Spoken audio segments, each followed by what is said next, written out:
सरकारी कार्यालयामध्ये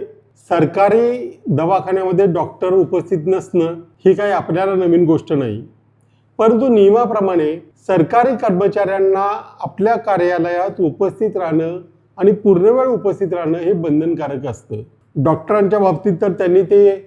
हॉस्पिटल सोडून कुठेही जायचं नसतं, परंतु असं असलं तरी बऱ्याचदा ते अधिकारी तिथं उपस्थित नसल्याचं दिसतं आणि त्याच्यामुळे तो जो कोणी पेशंट आहे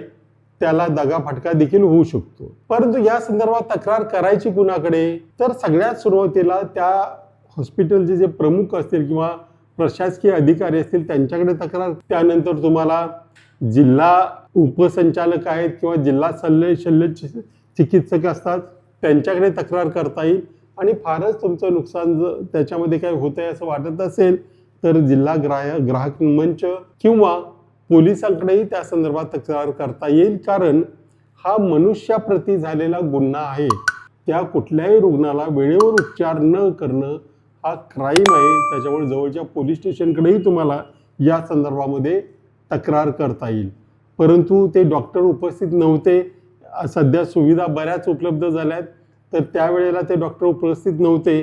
याचा एखादा व्हिडिओ किंवा फोटो काढून नेला तर तुमच्या तक्रारीवर लक्ष दिले जाण्याची जास्त शक्यता आहे।